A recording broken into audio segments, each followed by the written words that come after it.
Ito ang balita ngayon, trending at pinag-uusapan ngayon sa mundo ng social media. Ang di umano'y balitang matapos mag-isang lumaban para sa tama at pagtanggol sa Vice President na si Sara Duterte at sa dating Pangulo Rodrigo Duterte. Ang dating pilit ginigipit, hinarang, pilit pinatahimik at tinanggalan ng mga posisyon sa Kongreso ng mga ilang buayang kongresista na pinamumunuan ng Speaker of the House ay hindi pa rin nagpapatinag at nananatiling matatag at lumalaban na may prinsipyo para sa tama. Ito na ang pinakamalaking magandang balita na dapat malaman ng taong bayan. Senatorial Elect Rodante Marcoleta, opisyal nang ipinasa sa Senado ang 10 priority bills na siyang mapapakinabangan ng maraming Pilipino. Pero bago ang lahat, kung bago ka pa lamang sa aming channel, please huwag kalimutang mag-like, subscribe at i-click ang notification bell para mas maging updated ka pa lalo sa lahat pa ng bagong video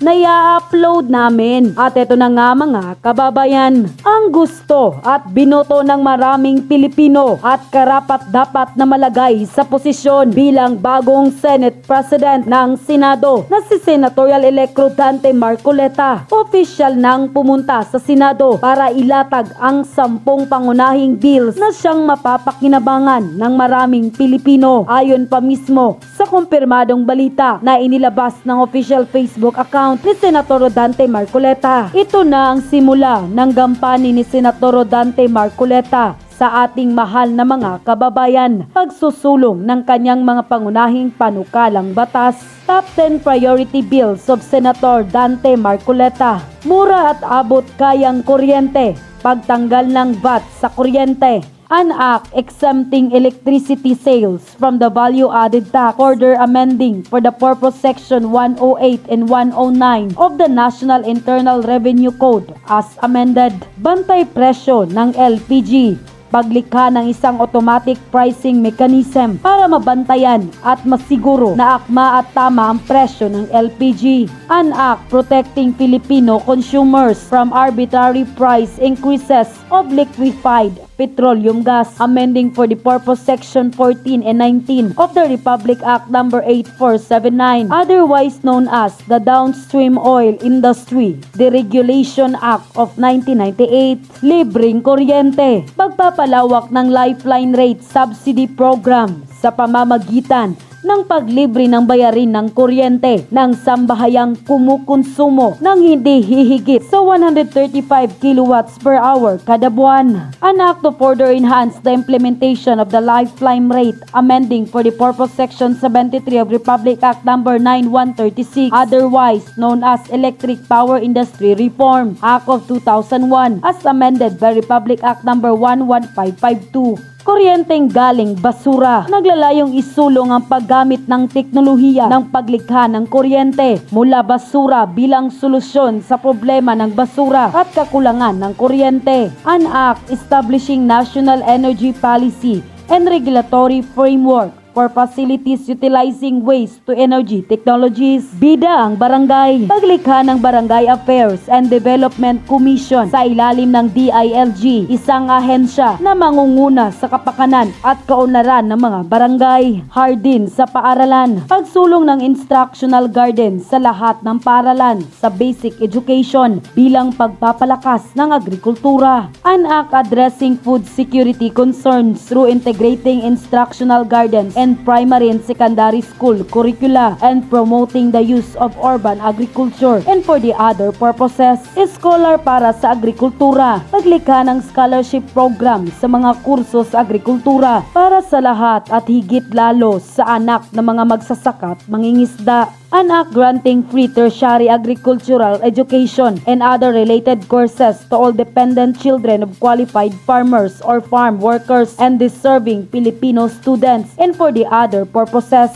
libreng abono at pestisidyo, pagbibigay ng subsidyo sa pagbili ng abono at pestisidyo ng mga magsasaka, an act institutionalizing the fertilizer and pesticide subsidy program under the Department of Agriculture and appropriating funds, therefore, retirement plan para sa mga bagong bayani, pagbuo ng Overseas Filipino Workers Retirement System, isang pensyong tutugon sa paghahanda sa buhay retirado ng isang OFW. An act establishing the Overseas Filipino Workers Social Security and Retirement System and appropriating funds, therefore, ligtas mula sa pagpapalayas, pagbibigay na exemption sa mga mahihirap at walang kakayahang magbayad ng subsidies bonds. An act exempting the underprivileged and homeless from the required payment of subsidies bonds to perfect an appeal in relation to the ejectment cases filed against them, amending for the purpose Republic Act No. 7279, otherwise known as the Urban Development Housing Act. Unquote. Mga Jai, let the battle begin! Basahan ninyo. Zubiri, other senators want to oust Escudero. I'm excited for this one. Let's go for Marcoleta. Go, go, go, Senator Marcoleta for SP. Sen, pinag-usapan pala natin, teka lang, ibalita nyo, kasi kahapon po meron kaming good news eh. Ang sabi, Good news? Opo, Ba, maganda yan. ito daw po'y pagpapakita na tinutupad nyo ang inyong pangako noon pong nakalipas na halalan. Sapagkat nagsumiti kayo sa Senado ang inyong 10 priority bills po, Sen. Nakala ko kung anong good news ang Ba, sinasabi mo. opo, yun ang Baka good news akala na na naman kahapon nila, eh. pinag-usapan na naman natin ito. Ay, hindi po, hindi po. Kasi nagpalabunutan. Impromptu po yan, Sen. Yung maganda yung patakaran ngayon dyan eh. May palabunutan po pala yan. Kasi nung ako'y nasa House of Representatives pa, Opo. pagka ganyan na magbubukas ang bagong Kongreso, mapa Senado man, mapa House, Opo. lalong-lalo na sa House, dahil sa dami siguro ng mga nakikipag-gitgitan na makapag-file ng kanilang mga panukalang batas. Isang linggo bago magbukas nakalinya na yung mga staff, dala-dala yung mga panukalang batas Doon na sila natutulog mismo kung saan sila Opo. nakatayo. O kung Unahan saan sila ata naupo. Ako, sinubukan ko rin yun Oho. Para kahit papano, kasi merong konting relasyon yung baba ng bilang doon sa mga unang tatalakayin. Ganun mo ba yun? Halimbawa, si Congressman Nelson Lubao, nakayanan niyang nung siya'y mag-file, nasa 50 to 100 yung kanyang mga bills.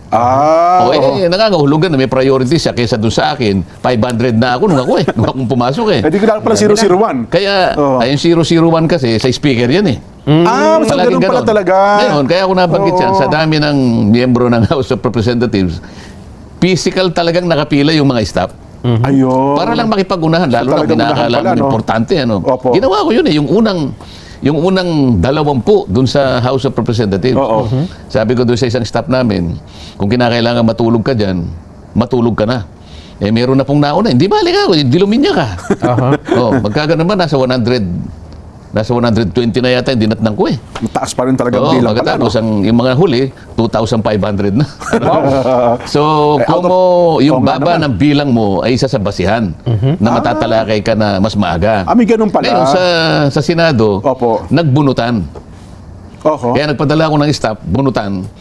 Maglalagay, kung sino yung nakabunot ng ganito, yun ang slot mo. Nagkataon na yung okay. unang bunutan, number 4, yung nakuha kong slot. Oho. Kaya, yung araw na kung saan ipa-file yung unang 10 bills mo, Oo. ang nakatoka sa akin, June 30 up to July 3. Ayun. Kaya nandun ako kahapon. So kahapon, July 3 pala. Oo. schedule. Kaya maganda sapagkat Ganun pala. bunutan. Oho. Dati rin kasi, yung Senate President, siya yung nauuna. Opo. So naging liberal. Di ba maganda naman talaga? Tama. Palibasa, 24 lang naman kami, kaya walang masyadong... Kasi nasanay nga ako kung doon sa Kamara, 300 plus kayo na congressman. Kaya kung malimbawa, bawat isang congressman, isang pulang, aabutin talaga kayo ng libo-libo. Oo, Ganun pala. yung 19th Congress na iniwanan ko, 311 kami nung una. Pamatakin niyo yan, opo. Oo, namatay yung 5, kaya naging 306. Ayun, oho. Di ba? Oho. Ganun karami. So, bawat isa may dala-20 Oho. makikipag-git-gitan yan. Nako, oho. So sa Senado, ang nangyari, mayroon pala kayong time frame, sabi niyo ito, ito yung schedule Oo, ninyo. yung slot na nakuha ko, June 30 to July 3, kaya siyempre, mahalaga sa akin yun. Opo. Requirement na kinakailangan personal kang magpakita. Oho. Sa house kasi, pwede yung stop eh. Opo. Kung kinakailangan ka ako akong pumunta, Oho. ako ang pupunta, kaya nandun ako. Bagay kasi naman sa Kamara, hindi na magkakahalatan, 300 plus kayo. At sa Senado, Ayan, no, tingnan mo naman, 24 lang kayo. Yan na nga, Talagang ako nagpakita. Oho. Para talagang i-file ko ng personal. Opo. Ayun. Oho. Teka lang, ang inaabangan nila, Sen, sapagkat ito ipinangako nyo, inihain nyo po ba yung panukala na yung nagbabayad ng 2,000 piso sa kanilang, bayarin sa kuryente, ay inihain nyo na ho ba na panukala? Kasama sa inihain ko. Ayun! Binago ko lang sapagkat naisip ko nung bandang huli, Opo. kapag ang nilagay ko sa batas ay talagang 2,000 pesos lang, Opo. baka mamaya biglang sumikat yung presyo, Oho. baka ma-dilute yung 2,000. Okay. Halimbawa, ang basihan kasi noon, inano ko lang sa palagay mo sa rate ng Meralco, 11 to 12 pesos per kilowatt hour, Nelson. Ano? Opo. So, 10 pesos kamo na lang. Kaya kapag siya ay kumukonsumo ng 200 kilowatt hours times 10 pesos, yun ang 2,000. Opo. Kaya lang, sa Meralco yun. Paano yun sa mga electric cooperatives na kung minsan 17, 18, Mas mataas sa probinsya 19 po. pesos? Tama kayo, oo. O sabi ko, kung kailan tumataas yung rate niya, nadadilute yung 2,000. Kaya ang ginawa ko finally doon sa batas, hindi yung 2,000 ang nilagay ko, yung number ng kilowatt hours. So per kilowatt hour na ang basihan, hindi na yung... Oo, nilagay ko ron na kapag yung kanyang nakonsumo ay 135 kilowatt hours pababa. Oo. Kasi kung halimbawa nandun siya sa Mindoro, taga Mindoro siya. Opo, naku, mahal Ang doon. singilan doon, 19 pesos. Opo, mahal doon. Subukan mo nga i-multiply yung 19 pesos sa 135. Yan, Para Nelson. makita natin, Nelson. Yan. Para maintindihan nila kung bakit ginawa ko invest na 2,000. Bagamat dun sa aking explanatory note, Oo. sinabi ko ron, Ayun. humigit kumulang 2,000. Pero So, mabuti pa niliwanag yun, Sen, baka akala umaatras tayo doon sa naging panukalan, naging pangako ninyo hindi, doon sa explanatory note, nandun yung 2,000. Ayun, Pero doon opo. sa batas, nilagay ko na lang 135. Kasi kung mataas yung rate, kapag nilagay mo lang yung 2,000, abay, malulugi.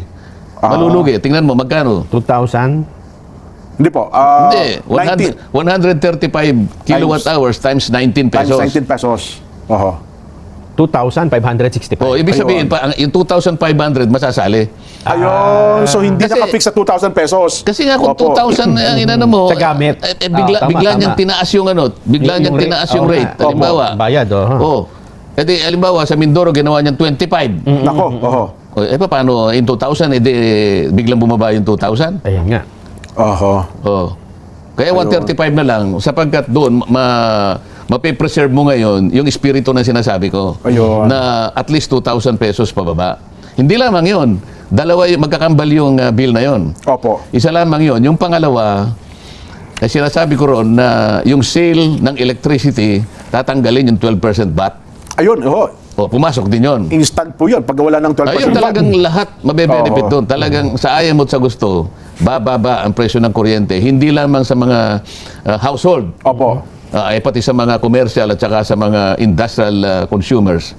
Yung mga malilit na negosyante natin, malalaki negosyante, talagang bababa ang production cost mo. Ayun. Sapagkat mahal ang kuryente. Pero ano ang pambawi natin no? Sapagkat alam natin naman, Sen, na mawawalan din ang kita ang gobyerno na nakukuha ng 12% So, VAT. ilalakas naman ang ekonomiya mo.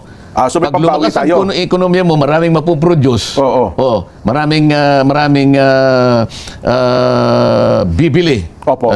Tataas lahat. Oho. Pati yung gumagawa ng ibang mga serbisyo, tataas. Di marami rin kikitain ng gobyerno. So doon ang Mababawi mo rin din babawi. eh. Doon din.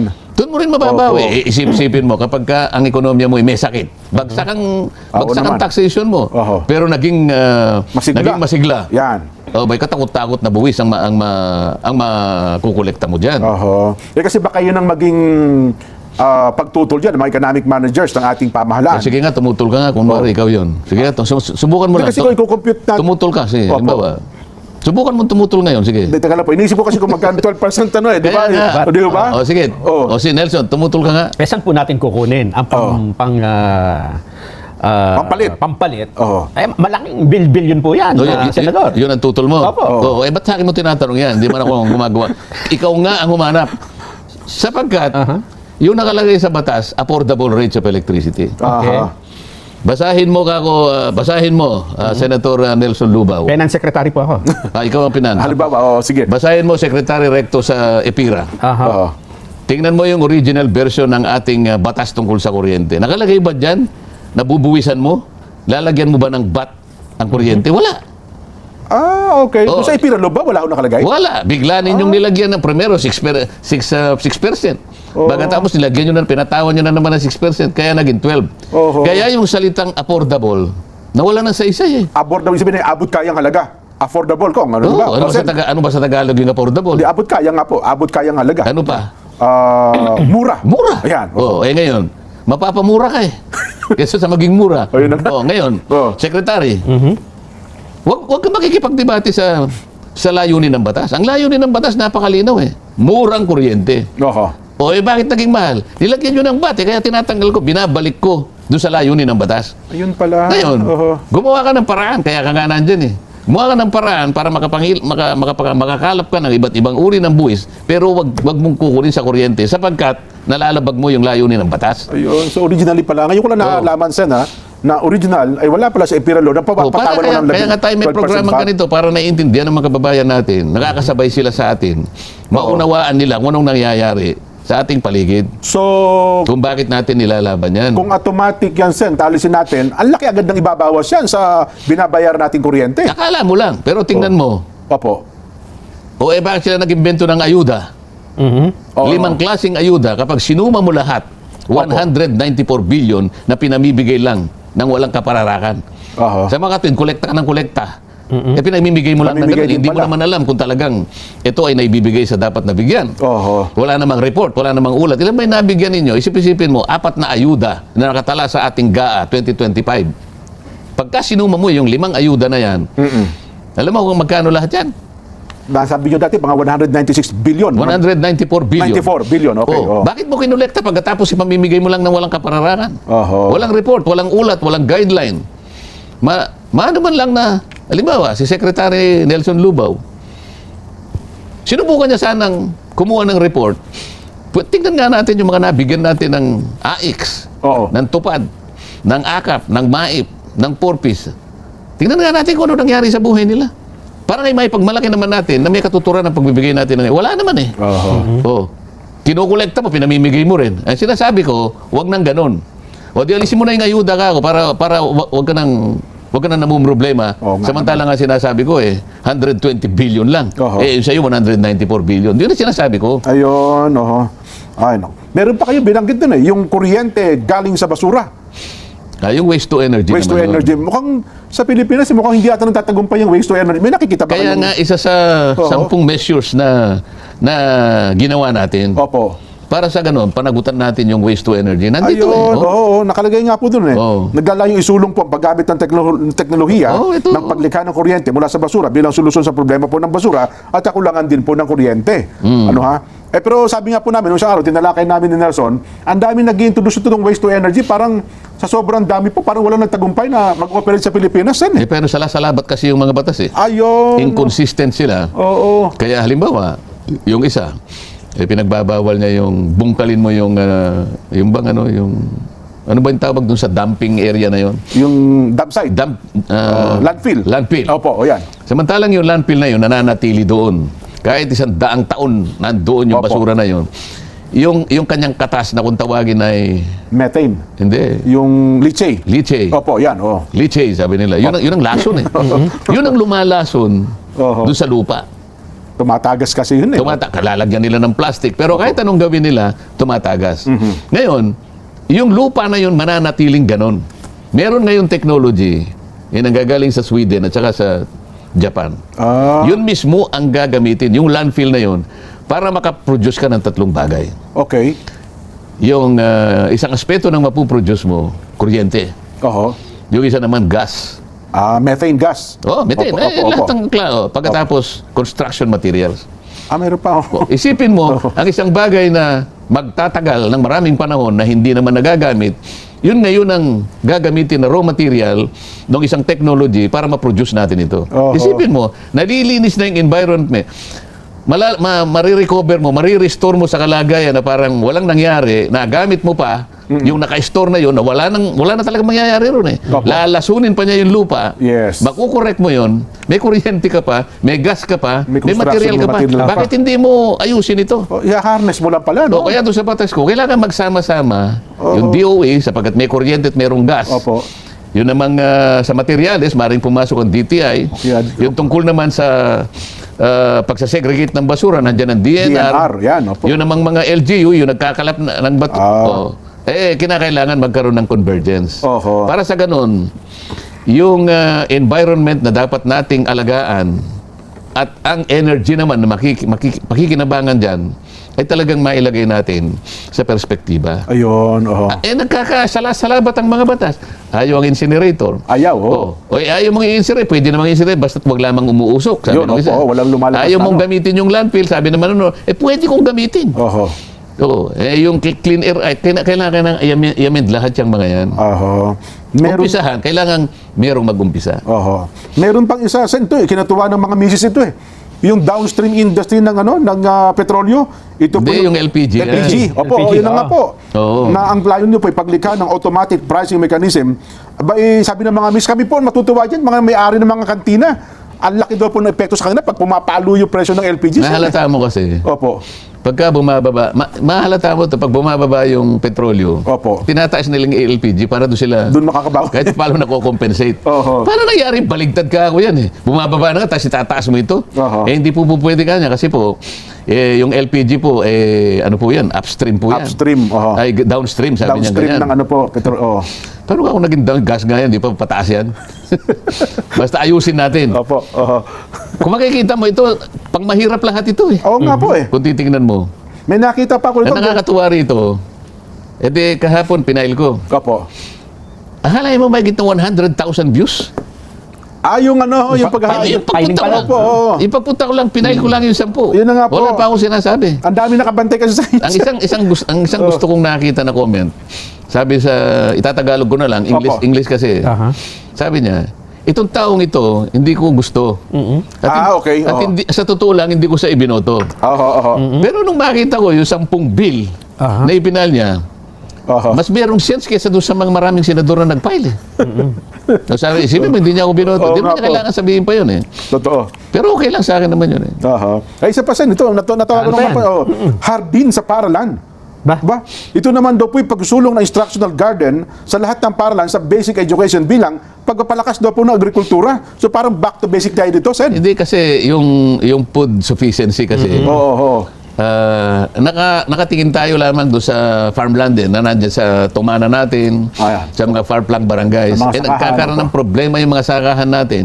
Samantalang kung tutulong yung urban farming natin dito, lalo na yung mga malalaking tipak ng lupa ng mga institusyon, no? Opo. Secondary, primary, maturuan mo na kagad yung mga. Talaga namang meron kang mapagkukunan eh. Sa amin lang, pupunta ka doon sa likod namin. Meron ako isang papaya na bunga ng bunga. Ganun po. Oho. Minsan sabi ko sa papayang yan, biglang nagsanga ng dalawa. Okay. Nagsanga siya ng dalawa. Hindi ko maintindihan sa kanya, bunga na siya ng bunga. Ngayon Kasi pag magbunga, no? kapag hindi mo nilagyan ng suhay yan, Oho, babagsak eh. Ang dami. Hitik na Meron hitik. pala akong isang halaman na kahit hindi niya kayang Yung kanyang bunga. Yung hindi niya na kaya suportahan kasi Opo. payat siya eh. Oho. Nilagyan namin ngayon ng dalawang tukod magkabila.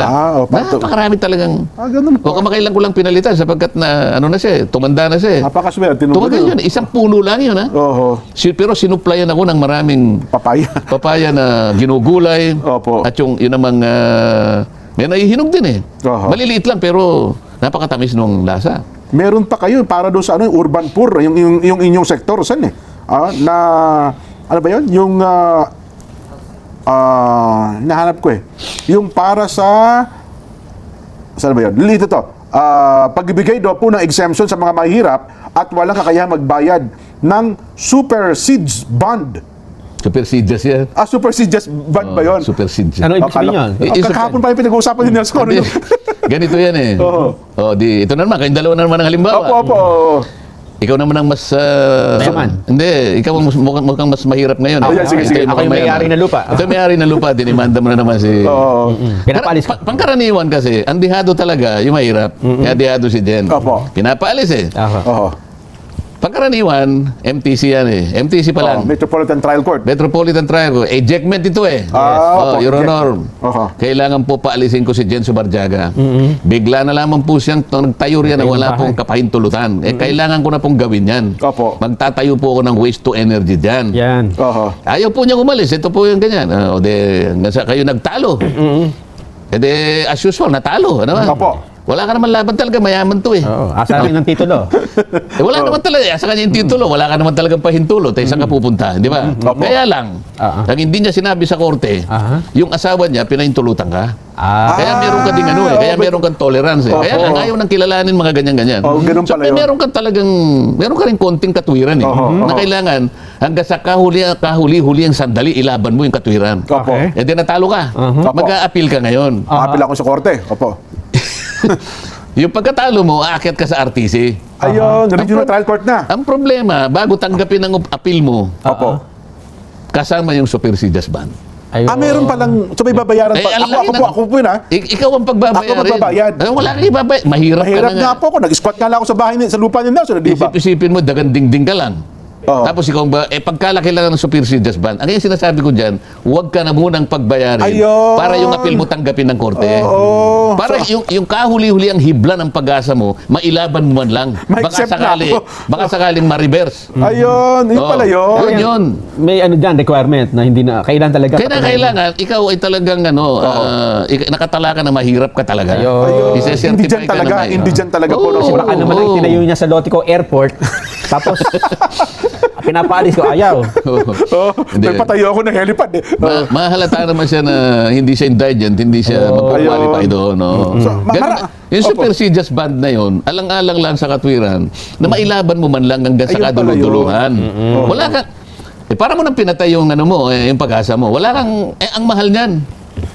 So maraming kaso yan, sir. Ako wala kasi kami idea. Ito bang ganitong kaso, marami ito na. Marami Ang yan. ibang- ganon? Palaging mahirap nga yung nandiyan sa kalagayan na nagbabayad ng supersedes ban sapagkat sila yung natatalo. So kung hindi siya makapagbayad, wala na yun. Wala ning, Hindi na siya makakapag-apila. wala ka nang apila eh. Ganun pala.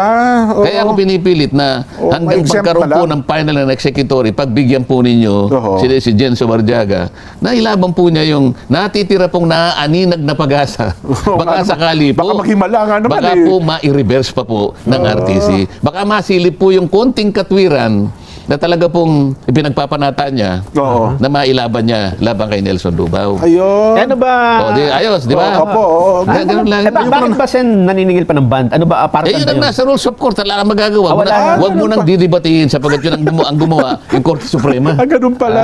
So ang ating Ngayon, papasok ang Korte Suprema dyan. Opo. Huwag niyong pakikialaman kami nga. Tsaka na tayo magtalo. Kako, Mr. Ayun. Supremo. Ayun. Pagtalunan na natin yung pag nandun na. Oo nga. Kasi, Oo, di ba? Oh, so ngayon ko lang na-realize, tama nga naman, kung wala, sabihin, kung wala kang pambayad sa band, di sabi mo, sige po, aalis na lang ako. Kasi kayong dalawa, hindi kayo galing sa kahirapan kaya hindi nyo alam ito eh.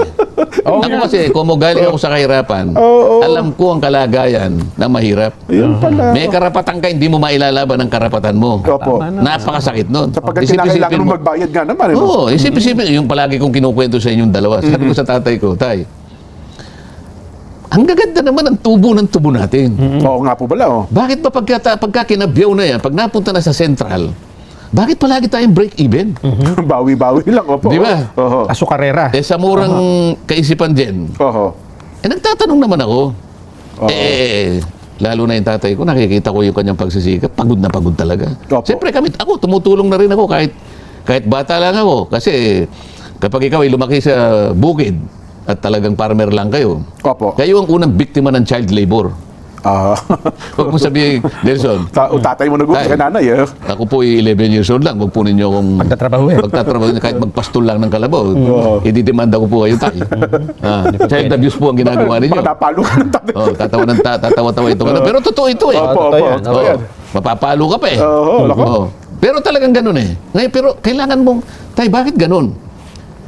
Wala tayo kang magagawa. Ano ba ako ang patakaran? Wala kanyang patakaran. Kung ano yung ibigay ng chemist, pagdamutan na natin yun. Ano? Bakit po ganun? Oho. Ganun nga po. Ganun nga sabi niya. Kanino ba yung chemist? Doon sa may-ari ka ng Central. Sa may-ari ng sa Carrera. Paano natin makikita ka kung dinaya tayo o hindi? Pwede ba akong magtanong? Yan ang huwag mong gagawin. Gano'n, ho. Sabi Sabi ng ko- tatay niyo ng time na yun, ho. Sabi ko, tay, bawal na po yung magtanong ngayon. Hindi sa kanyang-kanyang paraan. Oho. Baka tayo kamuhian. Alam mo ba? Hindi ko talaga matanggap yun. Sabi ko, pwede ba akong Oho.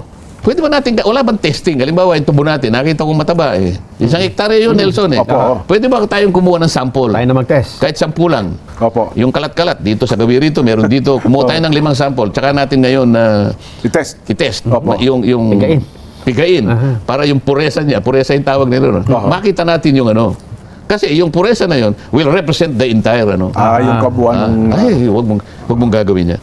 Nakita mo, karapatan kong magtanong, karapatan kong makita kung talaga yung hatian namin ay makatwiran. parehas. Hindi ko kayang gawin. Oo nga. No, palibasa kayo naman, nabuhay kayo ng may gintong kutsara at tinidor sa... Nalulok nga. Kaya hindi nyo alam. Yan ang super sidyas ban. Ayun pala yun. Yung kutsara ko Marami dito, pa. napatunaw ko na ho, naibenta ko pa. Meron pa itong isa Okay, isa pa. Ito. Ang maganda ito. Ito inaabangan naman ng mga barangay, Sen. Ito, ilang beses natin ito tinalakay. Tinidiscuss na natin yan Opo, yung Di bida ba? sa barangay, Sen. Ha? At ngayon pala, isinakatuparan po ninyo yung paglikha ng Barangay Affairs and Development Commission, Sen. Na, kasi, di ba palagi nating dinidiscuss, mahigit na 42,000 barangays Nationwide, meron tayo yes po. ngayon sa buong Pilipinas. Hindi naman pare-pareho ang kanilang kalagayan. Minsan, na-discuss na nga natin, napag-aralan natin, out of more than 42,000 barangays, 2% lang ang nakatatayo sa sariling paa. Opo. Naisip-isipin mo. Itinuturing na the smallest unit Unit ng ating of government, Yes. di ba? Opo. Ngayon, 98% gumagapang. Paano mong sasabihin na matatag ang republika mo, 90%, 98% gumagapang? Oho. Yan ang magbibigay ng parang pantulong sa mga talagang tagilid ng barangay. Kulang sa pondo talaga Oho. So ito ho'y yung mga mahihirap na barangay, matutulungan itong... Yan ang uunahin na kasi kailangan makakalap ka ng maraming pondo, hindi lamang sila dependent sa IRA. Ngayon kasi Opo. sa IRA lang. Yung IRA, pinalitan na yung pangalan. Nata na ang pangalan ngayon Nata. Oo, na parang Nata di Coco. Isipin, ito yung example. Kaya merong maliit na barangay, tanungin mo yung kapitan, magkano po yung honorarium po ninyo, kapitan? Oho. 5,000 pesos per month. Gaano po kalaki yung barangay ninyo? Ako. 400 hectares po yung Lahat nang aabot ang yung tanaw. Sa Tanay. Sa barangay po namin yan. Ganun po kalawak yung inyong nasasakupan, 400 hectares. Yung land area, Opo. no? Okay. Magkano po ang honorarium nyo, kapitan? Oho. 5,000 pesos po. O tanungin mo yung isa, katabi niya. Oho. Kapitana, kayo po taga saan? Diyan po sa Blue Ridge po kami. Nako. Gano'n po kalaki yung barangay nyo? Oho. Siguro po, mga 10,500 square meters. Square meters lang. Oo. Mga isang bloke lang yon. Ganun kalaki, ganun kaliit. Opo. Magkano naman ang honorarium nyo? 29,000 po. Nahulog yung isa. Almost 30,000 na ganyan. Walang hindi parehas. hindi equitable. So kailangan mong i-address 'yon. Oho. Mga ganyan. Meron pa? Meron pa ito. Meron pa. Ito'y mga... 10 lahat 'yan. Unang 10 'yan. Yung retirement plan sa mga bagong bayani, yan, tinutukoy yung bagong bayani, yung mga OFWs. Oo. Para magkaroon na raw po ng isang pensyon na tutugon sa paghahanda kapag sila ay nagretirado na ang isang Siyempre, OFWs. magre-retire. Yung kalakasan nila, ginagamit nila sa ibang bansa Opo. para matulungan ang mga pamilya nila rito. Natutulungan din ang ating bansa sa mga remittances nila. Pero pagbalik nila rito, may edad na sila, kulang na yung lakas nila. Oo. Paano mo sila may integrate? Kung ma-integrate mo, okay lang. Kung hindi naman, kung meron silang pension, hindi naman sila magiging kawawa. Yun naman ang value nun Oho. Pero kulang pa ba? Kasi di ba pagka OWA member ka na? So, Wala, hindi ang pang ano lang na pang emergency lang yung mga uwan na yan. Oho. So kung gusto niyo po, member ng Pag-ibig, PhilHealth, Basta ang sa batas, Sistema. meron silang sistema na maging ganun. Parang SSS din yan. Maging ano na. So, may retirement fund sila, ganyan. Opo. Well, ito pa, meron pa mga hardin sa para, scholar para sa agrikultura, etc. etc. May mga scholar naman sa, yung mga anak ng mga farmers na, para lang ma-incentivize sana sila na wag nilang iwanan ng farm. Kasi sa ngayon, wala nang gustong magtanim. Yung discussion natin noon. Totoo. Paano pa po kami mabubuhay nito 8 pesos yung hindi binilad. Oho. Yung binilad 11 to 12 pesos. Oho. Paano po kami mabubuhay nito? Totoo. Ngayon, nakikita, kaya nga ako, sabi ko nga sa tatay ko, sa totoo lang, wala wala isa man sa amin ang sumunod na doon eh. Unang-una, hindi na namin kayang i-break up pa yung kakapurit naman na Yung lupa land nila. holding. Opo. Pagkatapos wala namang kinikita. Oo. Alam niyo, tama yan, Nelson, no? Kasi ngayon, mukhang alam niyo ba, ewan ko lang ako, personal ko lang ito, ngayon, para bagang ang Iglesia ni Cristo na lamang ang tumututok sa agrikultura, no? At mayroon pa tayong mga pagkakataon na ipinapahayag, sinasabi sa atin na ang mga magulang ay hinihikayat na ang kanilang mga anak ay pumbisihin na kumuha ng mga kurso may kinalaman sa agrikultura, Sen. Kaya Ano ba? nga yung isang bill ko na pang ano, kahit na dito sa lang sa backyard mo, Oo. magagawa mo talaga eh. Oo. Magagawa at magagawa kasi kaysa bibilhin mo pa. Sabi ko nga sa'yo, meron kang isang puno ng papaya. Ang papaya man lang, okay, Meron kang malunggay. 2 puno ng sili. Oo. 2 puno ng talong.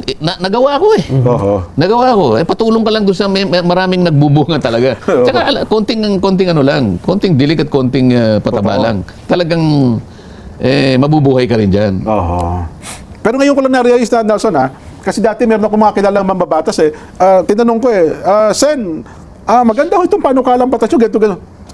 Tinatanong, huwag mo tanong sa akin, hindi ko alam, stop ko lang ang kampanya. Hindi ko, at least ito sa inyo, Sen, Totoo yun, kabisado totoo. po ninyo. Oo, pero yung ano ko, dahil siyempre may moderno ng ano, kasi Opo, opo. ayaw ko nang ulitin yung paghihirap ko. Isipin mo naman, Ayun. nung bata ako, yung mga tinatanim, wala pa naman talaga yung mga binhi na talagang malakas magbunga. Opo. Yung resistant sa bagyo.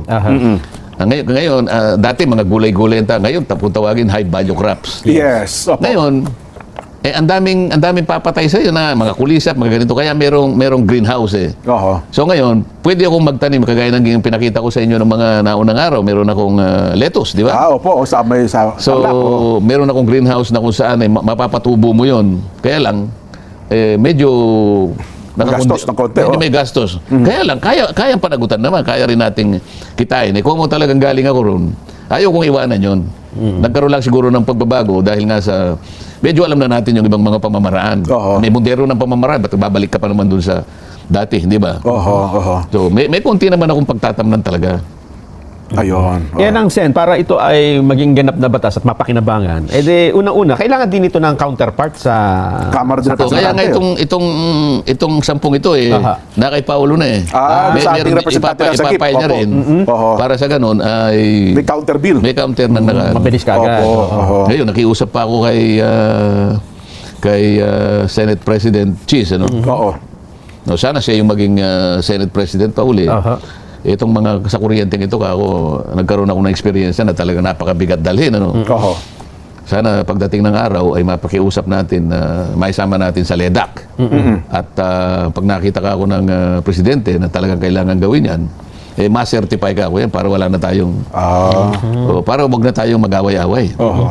Hindi Kasi aawayin ko kayo talaga pag hindi ko na yan. ang problema dyan, Sen, alam niyo man, malalakas ang puwersa na may kinalaman dito sa kuryente. Kaya nga, pero nakikita naman, transparent tayo. Taong bayan lang magpapasya, taong bayan ang hahatol dyan na ginawa natin lahat ang magagawa natin. Na ilalaban natin talaga. Naalala ko dati, meron pa kayong ginawang yung acronym na palaka ba yun? Di ba? Yung mga kalaban. Mga kalaban. Huwag na natin muna baka mamaya malaman pa nila. Ganun ba? May puwersa. Matindi ang puwersa. Pagka po certified urgent ang isang bill, Oo. Ay, sa malaki, Senado, malaki ang chance. Ayun. pati yung nando sa baba, sa House. Oo. Mabilis yun. Kasi ang Lower House, aakto din po sila, no? Nasa saligang batas yan pag sinertify ng presidente. Meron pa naman. Mapipilitan na bibilisan. Opo. Palagi ko naman, wala naman tayong masamang tinapay sa Pangulo. Alam nyo naman na kaibigan ko naman yan. Tsaka sa Nakita kabubuti niya yung naman, mukhang pinanagutan ni... Mukhang may At yun na nga mga kababayan, ano na ang masasabi mo? Kung mayroon kayong hinaingat komento patungkol sa balitang ito, please comment down below. Pag-uusapan natin yan sa comment section. At kung nagustuhan nyo ang video, ay huwag kalimutang mag-like at i-share na din para mas marami pang makaalam at umabot ito sa marami sa ating mga kababayan. Maraming salamat po!